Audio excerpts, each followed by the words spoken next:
nating mararanasan yung walang hanggang pagmamahal sa atin ng Diyos. Amen?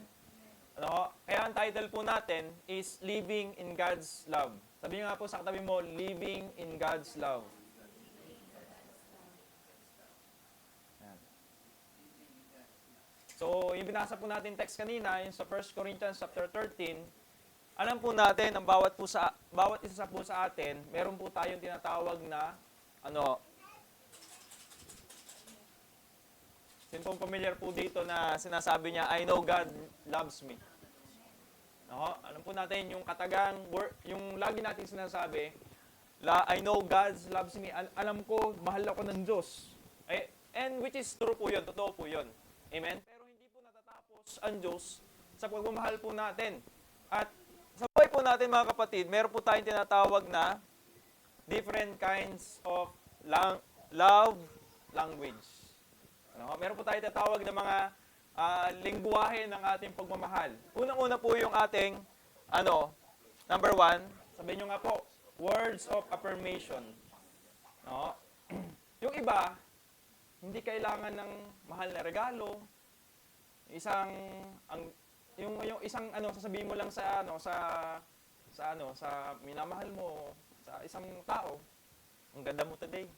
No? Sabihin sa'yo ng asawa mo or ng minamahal mo, today lang. No? May reklamo pa, no? May affirmation na nga, no? Pero yung word na yun po yung sometimes nagpapakumpleto sa buong araw at buong linggo ng taong yun. Kasi nga, binigyan mo ng words of affirmation. No? So, pero kapag yung narinig mo sa isang tao, parang tumaba ka yata. Ano?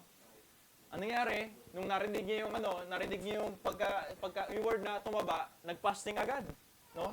Hindi para kay Lord, hindi dahil nasaktan. No? So, mga kapatid, remember, life and death are in the power of the tongue. Minsan, akala mo joke lang, pero sa puso ng iba, nakakasugat pala. No? Tama po ba? May mga sensitive talaga na tao. Kaya nga po, mahalaga po yung words of affirmation. Kasi may mga tao, may mga different languages na kailangan natin maging maingat po tayo sa ating mga sinasabi. Pangalawa, acts of service. May mga taong hindi romantic. May mga tao talagang hindi romantic. Yan. Yung romantic, yung I love you. Sa iba, ang romantic sa kanila ay naghuhugas ng plato, ng pinggan, naglilinis ng bahay, ng mga house chores, no? Yun po yung kanilang yung doon nila ini-express yung kanilang pagmamahal sa pag-service. Tama po ba? Kasi hindi sapat yung sinasabi mo, I love you, pero hindi mo pinapakita in action. So, patay pa rin yung sinasabi mong, I love you. Yung mga taong yon, yung mga, sample, especially yung mga babae, mas kinilig pa. Mas nakakakilig pa kaysa bigyan ka ng 12 roses. Yung taong pinagluluto ka, no? Yung pinagsiservisyo, amen po ba? Tama po ba? Nakaka-relate po yung may asawa dito. Tama po ba? No, Sister Joy. Sister Joy, pag nakita ko si Brother Kens kanina, binigyan talaga ng tinaway, no? Umagahan. Daig pang binigyan ng rosas noon. Tama po ba? No? So, yung pangalawa po ay acts of service. Pangatlo, nasabi po natin dyan, receiving gifts. May mga taong pag binigyan mo ng regalo, kahit maliit lang, kahit sabi natin bookmark, keychain, ballpen, iiyak na yan. Kasi very reflective po sila. No? Kapon po si Sister Melo, namigay po siya ng binigyan po yung wife ko. Talaga na-appreciate yung maliit na bagay, pero nagkakaroon po ng impact, no? Pero pag wala kang pasulubong, mas malamig pa sa aircon yung pagtanggap sa iyo. mas malamig pa sa snow, no? Hindi materialistic, pero sinasabi pong sentimental lang. Yung sentimental value. Parang binavalue yung maliit na bagay na binibigay mo sa kanya. So, that's kind of love language na tawag nating receiving gifts. Sa spiritual connection, God is the greatest giver. Amen? For God so loved the world that He gave. Ibig sabihin, binigay niya. Yung pinakamainam na regalo po sa atin. And as a followers of Christ, we must value, no, what is valuable sa ating Panginoon. Kasi ang value na ang sinasabi natin, binibigyan na niyang value yung kanyang bugtong na anak. Sabihin, pag sinabing beloved son, kaisa-isang anak binigay sa atin para sa katubusan ng ating kasalanan. And that's the greatest love na may tuturing po natin ang conditional love sa atin. Amen? No? Pang-apat, tawag po nating quality time. Sabihin nga po, quality time. Hindi lang kailangan yung long message. Kahit tahimik lang, basta magkatabi. Ano? Masaya na. Pero, nag-aaway, no? Pero pag hawak mo yung cellphone mo habang kausap sila, ano? Burin nyo po dati, di ba, wala pa yung cellphone dati, no? Yung bilog ka lang yung magkakaibigan, kukwentuhan lang kayo, pero ngayon, lahat nakatutok na sa cellphone. Tama po ba? No? Parang wala nang connection. Wala na yung sabi natin na pure na bonding na isang magkakapatid sa pamilya, no? Puro nakatutok sa cellphone habang kumakain. No? Sino pong guilty po dito? Amen. No? So, automatic sasabihin po ng taong 'yon, cellphone na lang yung kausapin mo, no? So, attention is the new affection. So, God doesn't just bless you, He stays with you. Sabi nga po, God stays with me. Nanatili po ang Diyos po sa atin. Amen? No?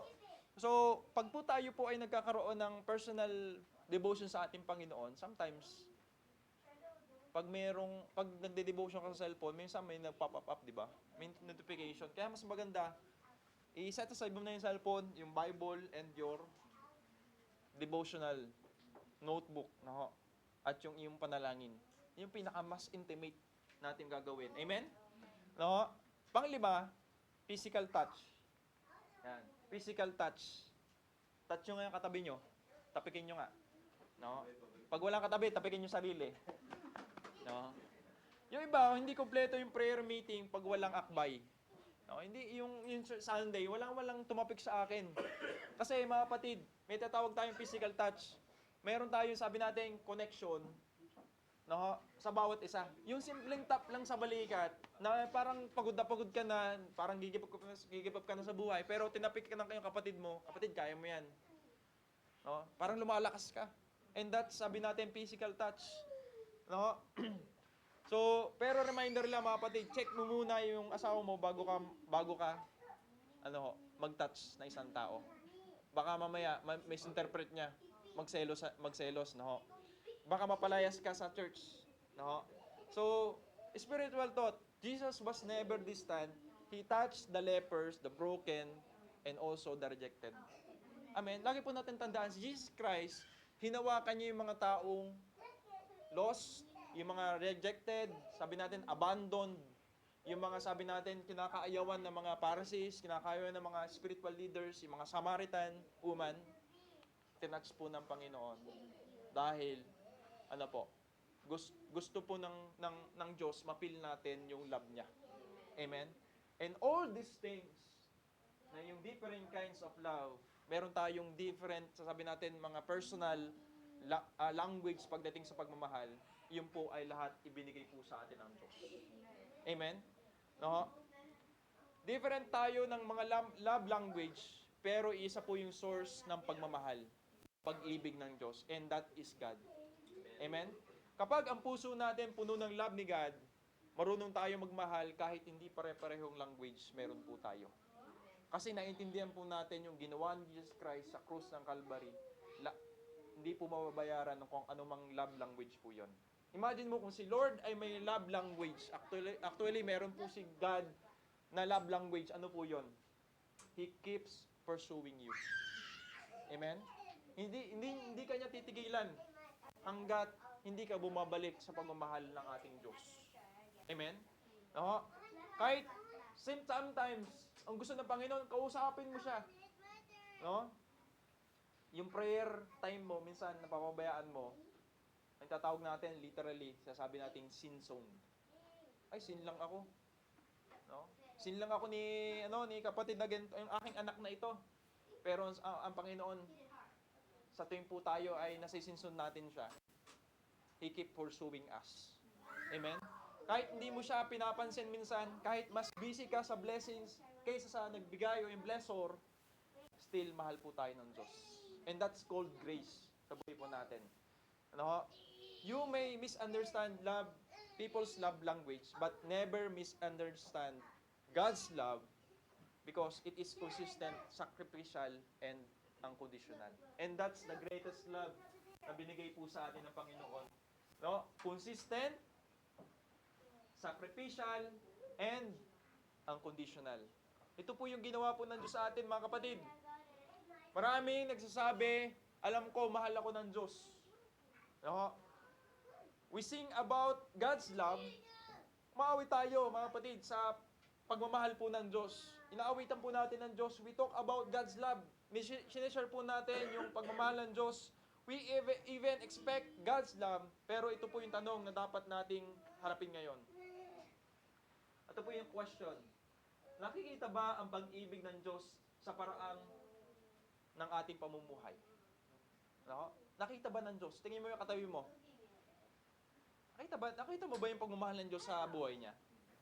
Because Christianity was never meant to be proven by how we worship, how long we pray, or how much Bible knowledge we have. Ano? Sabi po ni Apostle Paul kanina, binasa po natin sa 1 Corinthians chapter 13, na kahit ako'y pinakamagaling magsalita, kahit ako'y,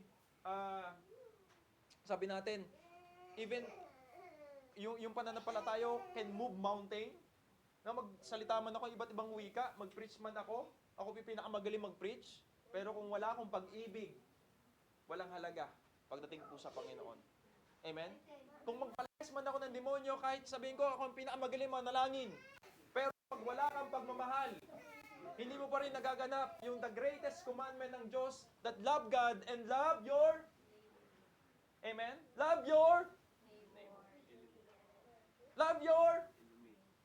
yun, tama si Kenz. Love your enemy.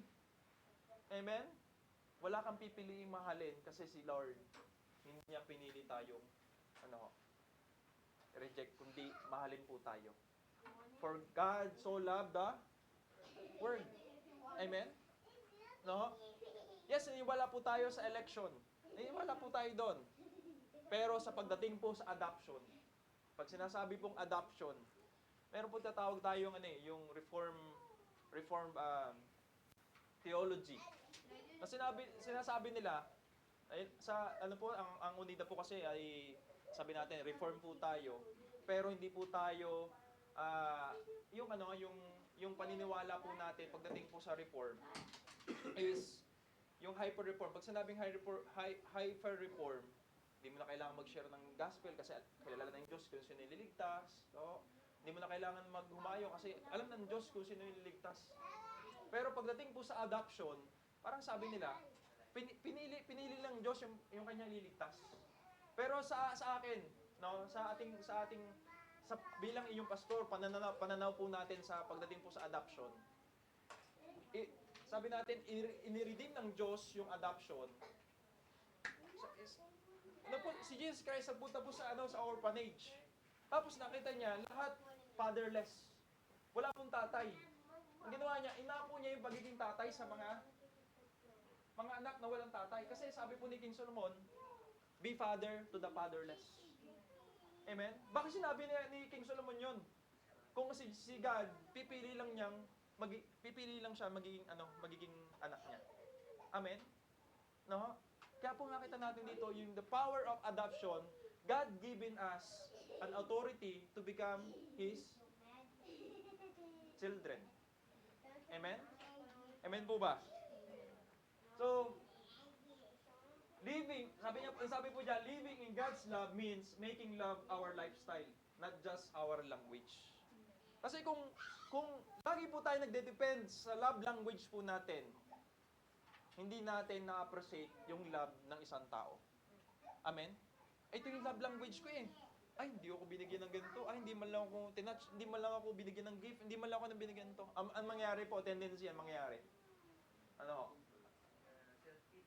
self-pity, insecurity, ano, magkakaroon ng jealousy, envy, ano, yung lahat na binasa natin sa 1 Corinthians 13:4-7 ay lahat ay magiging kabaliktaran. Amen? Magiging proud, magiging boastful, magiging, sabi dito, magiging envy. Amen?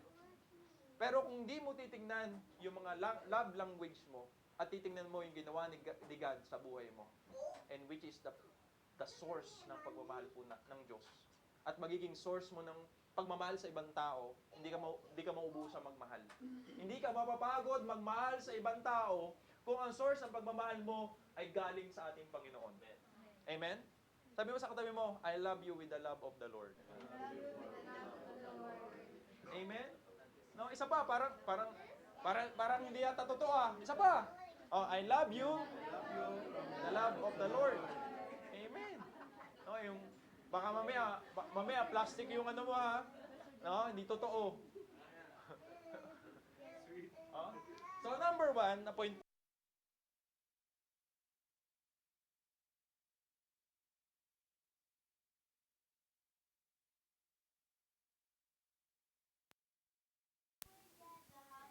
If I speak in tongues of men or of angels, but do not have love, I am only a resounding gong or a clanging cymbal. If I have the gift of prophecy and can fathom all mysteries and all knowledge, and I have faith that can move mountains, but do not have love, I am nothing. Verse 3, if I give all possessions to the poor and give over my body to hardship and that I may boast, but do not have love, I am gain nothing. Kahit ibigay mo yung buhay mo, kahit sabi natin, ibigay mo yung ariyaran mo, kung wala kang pagmamahal, wala pa rin. You gain, sabi yan ng Bible, you gain nothing. And number 1 point, love is essential. Sabi ni Apostle Paul, kahit marunong kang magsalita ng iba't ibang lingwahe, kahit wika, kahit anong wika yan, kahit propetika, kahit punong-puno ka ng knowledge, kahit ibigay mo pa lahat ng ariran mo sa mahihirap, kung wala kang pag-ibig, wala itong kabuluhan. You gain nothing. Sabi ni Apostle Paul, kulang, hindi rin pwede na. Ang sabi niya, nothing. Amen? If you want to become a greatest, o sabi natin,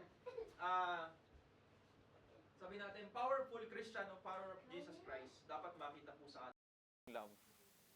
Amen? Kasi sabi natin, wala po sa galing yan eh.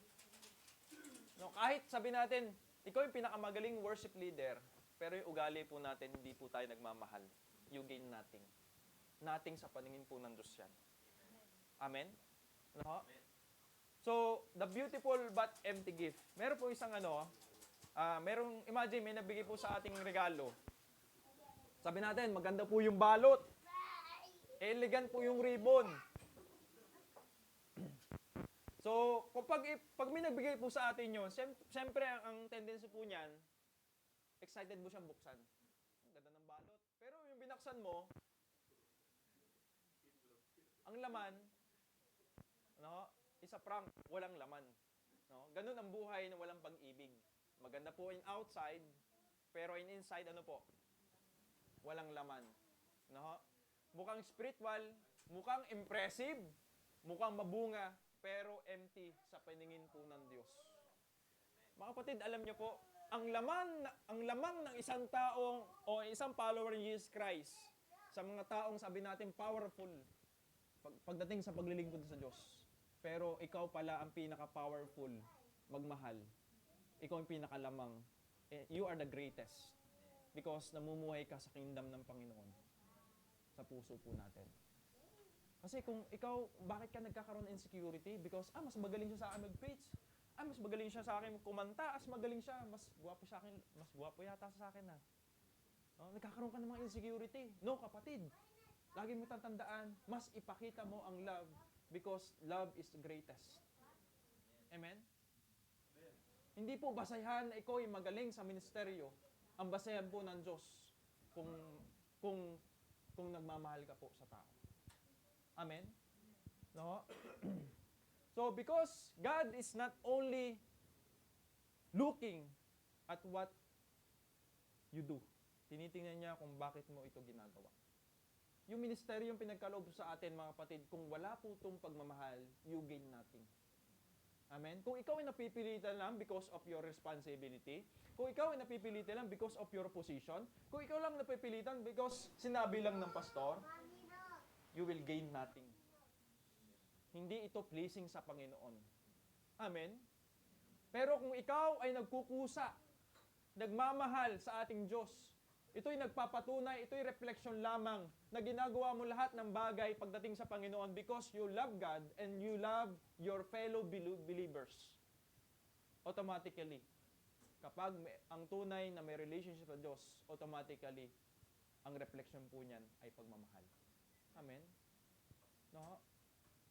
Ang tunay na Kristiyano, ang tunay na follower of Jesus Christ, hindi lagi nakabase sa performance or appearance. Ito po ay nakabase palagi kung ikaw ay marunong magpatawad, marunong magmahal, magmahal sa hindi ka mahal-mahal.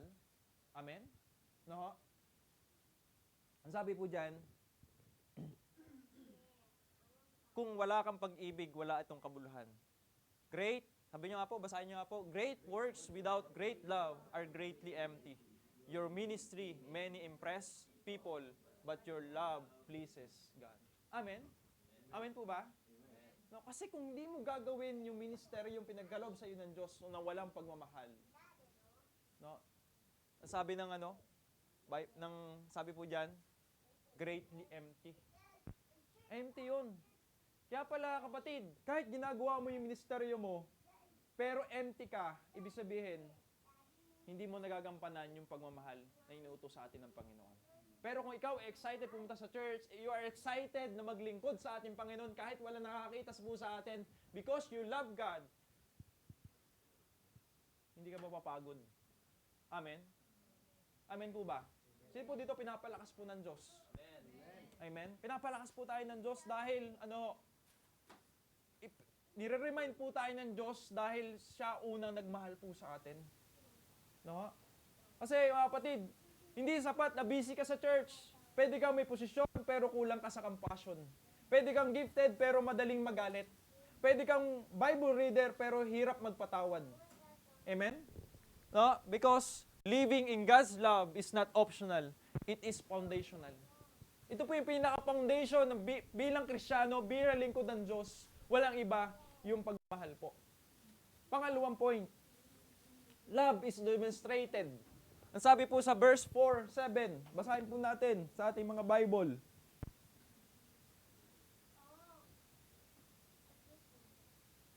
Ang sabi po dyan, sa 4 to 7, love is patient. Sabi nga po, sabay po natin basahin.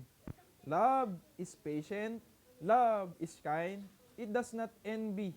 It does not boast. It is not proud. It does not dishonor others. It is not self-seeking. It is not easily angered. It keeps no record of wrongs. Love does not delight in evil, but rejoices with the truth. It always protects, always trusts, always hopes, always perseveres. Amen? Pwede nyo pong palitan yung love dyan. Sample. No? Maki is patient. Wow. Maki is kind. No? Maki does not envy. Maki does not boast. No? Maki is not proud. Maki does not dishonor others. It is not self-seeking. It is not easily angered. Maki does not record. It keeps no record of wrongs. Maki does not delight in evil, but rejoices with the truth. Maki always protects, always trusts, always hopes, always perseveres. Amen? Ito pong love na ito ay pinaranas po sa atin ng Diyos na dapat yung pagmamahal ang maging example tayo po bilang followers of Jesus Christ. Amen? Amen po ba? No? Sabi nga po, love is patient. No? Ikaw ba yung taong pasensoso? No? Kasi nga po, you are praying for, Lord, give me patience. And God will give you situation, and God will give you people. God will give you coworker na magte-test ng patience po natin. Amen? Automatically, hindi po mangyari po yun. God will not activate our patience automatically. Idadaan niya tayo sa proseso para para pahabain po yung patience po natin. No? Amen? Ano bang katabi ko to? Nagpapahaba ng pasensya ko. Praise the Lord! Blessings po yan! Yung ka-workmate mo na lagi kang nasisilip. Praise the Lord! Inakusahan ka ng isang tao. Praise the Lord! Pinapahaba yung pasensya mo. Amen? No? Doon napapractice yung pagmamahal po natin na sinasabi ng Diyos, love is patient. Amen? Nung kayo boyfriend, girlfriend, no, sabi natin, panay ang flying kiss. Pero nung magkasama na kayo, panay ang flying kick. No? Flying plate. No? So, doon pala sa pagsasama nyo bilang mag-asawa, makita po natin dito, pinahaba ng Diyos ang pasensya nyo. Amen? No? So, may tinatawag po tayong sandpaper people. Yung parang liha. Yung magaspang. Yung nakaka-irritate. Nakakapagod pakisabahan. Pero, alam mo ba, ginamit sila ng Diyos para pakinisin yung karakter po natin. Amen? Kaya nga, lagi isipin, itong taong to, nagpapahaba ng patience ko. Tawagin niyo po siyang, sandpaper people sa buhay ko. Sandpaper yan eh. Nagpapakinis ng aking buhay. Amen? Nagiging positive po yung thinking po natin. Ginagamit sila ng Diyos para pakinisin po yung karakter and attitude po natin. Kung tatanggalin ng Diyos lahat ng difficult people sa buhay po natin, baka tinanggal din niya yung pangunahing tool para hubugin po tayo. Amen? Blessings in disguise po yung mga taong yon. Huwag po natin sila isumpa, kundi, ang sabi, i-bless po natin sila. Yung kaaway mo, pakainin mo. No? Ilibre mo ng ramen. No? Yung may tambo sa iyo, puntaan mo. Ano? Pero pag hindi ka pinatawan, ginawa mo yung part mo at least. Amen? Time heals. Love stays when emotion want to run. Impatience reacts. Love responds. Sabi nga po, love response. Kasi po, mga kapatid, ang patience ay hindi po yung weakness. Ito po ay spiritual strength under control. Yung pinipili mong hindi ka gumante. Yung pinipili mong ikaw ay manihimik. Yung pinipili magtiis. Pero nakikita po sa iyo yung karakter ni God. Amen? No? Yung kahit sabi natin, pinupost ako nun sa Facebook, Ako yung daming kinomment niya sa Facebook. Hindi ko siya gagantihan. Meron po kami sa every Wednesday small group, no? Hindi ko po siya sinasabihan na, ate, bawal yung ginagawa mo, ganito, ganyan. And I pray yung word ni God na mangusap sa kanyang buhay. Alam niyo po, mga kapatid, siya po ngayon ay, sabi natin, 2 years na po namin bina-Bible study. Taga Shiga. Binago po ang Diyos ng buhay niya. Pastor, alam niyo po, simula nang ako po ay nag-join sa small group na to, binago po ako ng Diyos. At ngayon po ay willing na po ako magbabaptize. Laking Katoliko po siya. Hindi ko sinabi na mali-mali yung ginagawa mo, ate, bali yung ginawa mo. Siya po ay nagpo-post sa Facebook, nakikita ko yung mga kanyang post. Talagang palaban po yung babaeng yun. Talagang mumurahin niya kung sino yung gusto niyang murahin. Pero ang puro post niya sa Facebook, thank you Lord sa masarap na pagkain. Thank you Lord dahil may trabaho ko. Thank you Lord. Nabago lahat. Amen? Dahil nga po, hindi po natin siya pinakitaan or sinabihan na masasakit na salita, kundi ang nagbago po sa kanya talaga, no, naturally, yung salita po ng Diyos. Amen? Kasi nga po, ipag pinakita po natin yung love is kind. Sabi nga po, love is... Ibang katabi mo kung mabait ba yan? O mabait pagtulog? Mabait lang yan pag humihilik na, no? Kindness is love made visible. Hindi kailangan yung sabi natin, yung gesture. Minsan, yung pagmamahal, ito po yung pinapakita. Makinig sa taong may pinagdadaanan. Minsan, may tao talaga na kailangan mo lang pakinggan. Minsan, hindi lang kailangan yung suggestion mo. Ang gusto mo lang po nila, makinig. No? Pag-encourage sa discourage. Gentle na salita instead of harsh words. No? pagbibigay ng grace sa mga nagkamali. At yun po yung ginawa sa atin ng Diyos. Nakaalala po yung adulterous woman. Yung nahuli po ng mga Pharisees, in act po siya na nag-commit ng adultery. Sabi po ni God, ako mismo, hindi rin kita huhusgahan. Sabi niya, you can go and huwag ka na ulit magkasala. Do not sin. Ibig sabihin, pinakita, ang sabi ni Jesus Christ, wala bang humatol sa'yo? Wala bang bumato sa'yo? Panginoon, wala po. Sabi niya, ako rin mismo, hindi kita nakatulan. Sabi niya, si Jesus Christ, yung pagiging katawan niya, tao, hindi po niya hinatulan. Kasi nga po, ang paghatol ay sa Diyos po. Kasi lagi natin tindihin, kapag hindi natin tinapos yung Bible, no, from cover to cover, hindi natin maintindihan yung love ni God. Hindi natin alam yung plano ng Diyos. Akala natin matatapos sila sa pagmamahal. Kasi si Jesus Christ, ang kanyang purpose, ipakita po yung grace and mercy sa atin. Kasi sa kanyang muling pagbabalik, siya po ay darating bilang judge. No? Naintindihan niyo po ba yon? Dumating po siya ng isang pagmamahal, pero sa kanyang second coming, siya po ay judge. Hatulan niya po tayo. Ibig sabihin, ayun yung time. Yung perfect timing ni God para hatulan po tayo. Amen? No?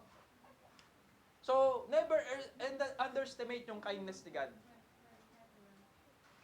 Yung kindness, napaka-powerful niyan. Maging mabait, pwede natin maging mabait sa tao na hindi mabait po sa atin. Bakit to? People may forget your preaching, but they will never forget how you made them feel. Kindness reflects the heart of Jesus. Amen? No? Kasi, lagay natin daan, love chooses humility over pride. No? Ang sinasabi po ng pride, ako naman, deserve ko to. Notice me. No? Pero ang sabi po ng love, how can I serve? Paano ko makapaglingkod sa iyo, kapatid? Paano ko makakatulong sa iyo? How can I lift others? Ayun po yung kindness eh. Ayun po yung sa tawag nating love chooses humility over pride. Katulad po ng ginawa po ni Jesus Christ, just imagine, no? Si Jesus Christ isa pong hari ng mga hari, Lord of Lords. Pero anong ginawa niyo po? Hinugasan niyo po ang paa ng mga disciples. What kind of humility it is? Amen? Just imagine, nakaupo ka dyan, hinugasan ka ng Diyos. Yung kasalanan mo. And that reflects yung physical na dumi ng paa ng isang tao. Hindi lang paa nilinis ng Diyos sa'yo. Nilinis mismo ng Diyos yung kasalanan mo. Amen? No? Grabe magmahal si Diyos. Sabihin niyo nga po, grabe. No? Kung anak ng Diyos nagpakumbaba, sino pa tayong mga tao para mag-demand? Amen? Ng honor. Because pride, ang sabi po dyan, love responds with grace, not resentment. No? Sabi ni Paul, love keeps no record of wrongs. Kung ikaw ay magpapatawad, huwag mo nang ungkatin yung mga kasalanan. Patawarin mo na. Amen? No? Hindi sinabi ng Panginoon, yan na, i-record mo lahat ng kanyang kasalanan. Record mo yung mga mali niya. Ito biruin niyo po, 10 years ago na, ayun pa rin yung record sa brain mo. 10 years ago na, hindi mo pa rin mapatawad. Naka-record pa rin sa utak mo. Minumulto ka pa rin ng galit mo. Minumulto ka pa rin kung anong ginawa ng tao sa'yo. Amen? Amen po ba? Kasi nagkakaroon po tayo ng resentment sa ating puso. Ang sabi ni God, ang tunay na pagmamahal, love keeps no record of wrongs. No? Maraming believers parang accountant. Alam niyo po yung accountant? Sino po yung kumonte ng accountancy? Ako po, nagkuha po ng accountancy. Lahat yung recorded. Kailangan mo i-balance. No? Kahit po yung 5, pag hindi po yan balance, babagsak ka sa exam. No? Kaya po, yung isang accountant, may listahan siya ng kasalanan ng iba. No? Naalala mo yung ginawa mo nung 10 years ago. Naalala mo nung ginawa mo ng last year. Hindi ko makakalimutan yon. Ang sakit-sakit. Kasi mga kapatid, tandaan niyo po, yung bitterness is emotional poison. Parang ikaw yung umiinom ng lason. Gusto mong mag-suffer yung ibang tao, pero ikaw ang umiinom ng sarili mong lason. Habang kinikim mo yung galit, ikaw yung unting-unting nasisira. You cannot walk, sabi po dyan, you cannot walk freely in God's love while dragging yesterday's offense. And that's your greatest response dapat, mga kapatid. No? Na hindi po tayo makakalakad kung wala pong forgiveness. Hindi tayo makaka-move on sa buhay natin ito. Hindi tayo magkakaroon ng peace if you don't forgive others. Sabi mo sa katabi mo, patawarin mo na kasi. No? Forgiveness does not mean maliit lang ginawa nila. It means you trust God enough to release it. Kasi ikaw pa rin ang lalaya kung ikaw ang sa posisyon nagpapatawad. Amen? Gusto mo lumaya? Magpatawad ka. No? Healing begins when resentment ends. And ang sabi po dyan, love is, ang tunay na love, hindi umaalis kapag mahirap na. No? Amen? Ama po ba? Yung meron tayong tatawag na 7 ring. Yung 7 ring, sinasabi, unang ring, ano po yun? No? Engagement ring. Yung pangalawa, wedding ring. Yung pangatlo, suffering na. No? Tapos anong nangyari sa pang-apat? Ano? Nakalimutan ko na yung ibang ring, no? Si B-ring. No? Naghiwalay na. Di pinili yung enduring. Ang pinakamasarap na puntahan, mga kapatid, yung ring na enduring. Kahit anong pagsubok, hindi kayo give up. Kahit anong mga challenges sa buhay nyo, financial mo yan, no? Physically man yan, in health, in sickness. Piliin nyo po yung mag-endure kayo parehas. Amen? Because, no, love perseveres. Ang tunay na love, hindi nagwo-walk out. Ang tunay na love, hinaharap po yan. Amen? No? Anyone can love when it is easy. No? Madaling sabihin na mahal kita kapag madali lang. Pero, Christ's love shows up when it is painful. Kahit masakit na, minahal po tayo ng ating Panginoong Hesus. Yan po ang tunay na pagmamahal na ginawa po sa atin ng Diyos. Your love shines brighter in dark season. Kailan po nagliliwanag yung pagmamahal? Kailan po nagliliwanag yung light? Kapag ito po ay, katulad po na, dumilim kanina, di ba? Nung binuksan ang ilaw, nagkaroon po tayo ng liwanag. Mas nagliliwanag po ang ilaw kapag nilagay po natin sa diliman. And your love shines brightest in dark seasons. Convenient love is common. Covenant love is Christ-like. Kaya po lagi natin tandaan, ang ministeryo yung binigay po sa atin ng Diyos, yung calling na binigay sa atin ng Diyos, lagi natin ituring. This is not only your commitment, but ituring po natin to as a covenant kay God. Pwede po ba yun? Lord, yung pagkanta ko sa'yo, yung paggitara ko sa'yo, may reflection ka, mga kapatid. Lord, this is my covenant tayo. Kasi mga kapatid, kapag ikaw ay pamilyar na sa ginagawa mo sa Diyos, wala nang pagmamahal po yun. Okay, yung pamilyar every Sunday po, atid ka ng church, tutungaan ka niya, hallelujah, praise the Lord, amen. No? Pag uwi ng bahay, wala nangyari. Kasi love transforms. Amen? So, lagi natin tandaan, Lord, pupunta po ako sa church dahil ito po yung pasasalamat ko po sa inyo. Ito po yung covenant ko sa iyo eh. No, aawit po ko sa inyo, magbibigay po ako ng tithes po sa inyo dahil mahal kita. Mahal kita dahil yung ginawa mo sa akin 2,000 years ago. Pinatawad niyo po ako, Panginoon. Amen? Ano? Biruin niyo po, mga kapatid. Hapon, galing po kami sa Pinoy Store. Meron po doon na kalala po ni Kuya Maki. Narinig ko po, sinusundo po sila, 3 hours ang biyahe punta sa church. Ano? And siya po ay excited dahil po sabi niya, wow, praise God, meron po malapit na church po dito. Pero niyo po, just imagine 3 hours po yung layo, pinupuntahan. Amen? Ang problema, online na nga lang, tsaka malalapit na lang, late pa. Anong klaseng covenant natin sa Panginoon? Amen po ba? No? Sabi na, na-invite pa si Pastor Marvin, nasaktan tuloy ako. No? Kasi ang love na madaling sumuko ay love na hindi pamalalim yung ugat. Gusto mo lumalim pag umahal mo sa Diyos? Gawin mo itong 1 Corinthians 13:47. Pangatlo, love is enduring. Yan. Last verse. Last po tayo, last na. Baka mamaya, hindi nyo na ako invite eh. Hey, 13, love never fails, but where there are prophecies, they will cease. Where are the tongues, they will be stilled. Where there's knowledge, it will pass away. For we know in part, and we prophesy in part. But when completeness comes, what is important disappears. 11, when I was child, I talked like a child, I thought like a child, I reasoned like a child. When I became a man, I put the ways of childhood behind me. Verse 12, for now we see only a reflection as in a mirror. When we shall see face to face, now I know in part, then I shall know fully, even as I am fully known. Verse 13, and now these are three remain, faith, hope, and love, but the greatest of these is love.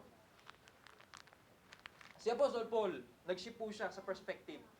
Ayun niya, dinipay niya po yung love, yung totoong pagmamahal. Sabi niya, prophecies will cease. Hihinto ang prophecy. Knowledge is incomplete. Titles will fade.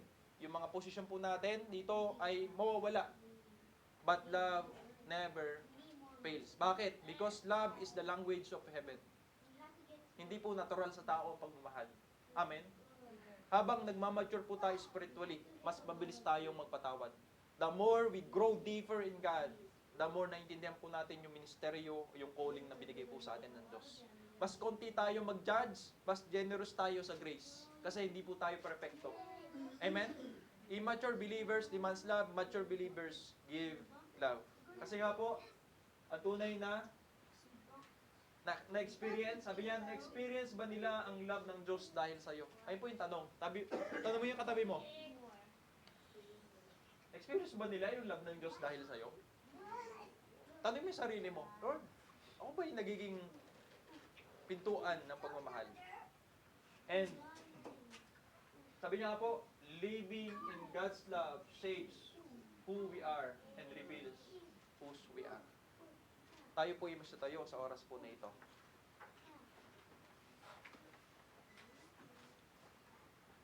Na-experience ba nila yung love ng Diyos dahil sa'yo? Sa bahay, sa church, sa workplace, sa difficult relationship? Because lagi po natin tandaan, love is proven in daily decision, not dramatic emotions o moments sa buhay natin.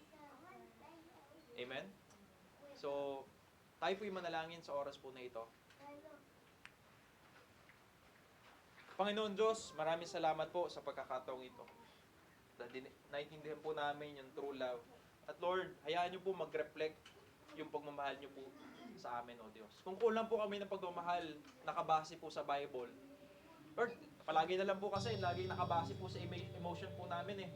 Sa aming sariling knowledge, sa aming sariling wisdom. Lord, pwede ka sa oras po na ito, hayaan niyo po, Panginoon, yung pagmamahal mo ang maranasan po namin. Mas maintindihan po namin yung bigat ng pagmamahal niyo po na binigay niyo po sa amin. That love can forgive, love that can build up. O Diyos, sa oras po na ito, sa pagtataas po namin ng kamay, O Diyos, we surrender. Ikaw na po, Panginoon, ang maghari sa love na meron po kami, O Diyos. Marahil, Lord, kulang po kami ng pagmamahal. Punuin niyo po ang bawat isa sa amin. Lord, punuin niyo po kami ng love na magre-reflect sa ibang tao, Diyos. Lord, hindi po namin mahanap yung pagmamahal ng perpekto sa ibang tao. Kundi, Lord, ang lagi naming identity, O Diyos, yung love na galing po sa inyo. Love na hindi nauubusan. Love, Panginoon, kundi ikaw lang ang source. Love na nagpapatawad. Love, Panginoon, na tinatanggap kami. Even our weakness moment, O Diyos. Love na hindi po kami i-reject, but i-build up po kami. Love, Panginoon, na hindi kami i-abandon, kundi, Lord, ipo-pursue niyo po kami, O Diyos. Sa oras po na ito, Lord, yung mga kapatid ko, Panginoon, na nauubusan po ng love, napapagod magmahal po ng tao. Right now, Lord, kumukuha po kami, Panginoon, ng source sa inyo, ng lakas, ng love, O Diyos. Patawarin niyo po kami, O Diyos, sa oras na ito. Kung kami laging naka-base o laging naka-anchor sa sarili po namin. Because kung kami lamang, O Diyos, uubusan po kami ng love. Pero Lord God, sa oras po na ito, nalaman po namin yung pagmamahal na kaya magpatawad. Love na mabait. Love is kind. Love is patient. It does not keep records of wrong, O Diyos.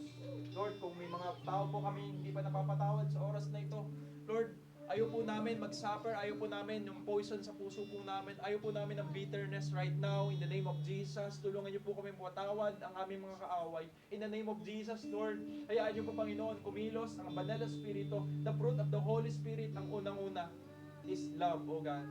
Because the greatest of all, the greatest is love, O Diyos. Turuan niyo po ang bawat isa, believer, makita po sa amin yung pagmamahal. Pagmamahal sa binigay niyo po sa aming ministeryo. Pagmamahal, Panginoon, bilang isang steward, O God. Tulungan niyo po kaming ibigay lahat po, Panginoon, sa inyo na may pagmamahal. Ito po, sa dalangin namin sa pangalan ni Jesus. Amen and amen. Purihin po ang ating Panginoon.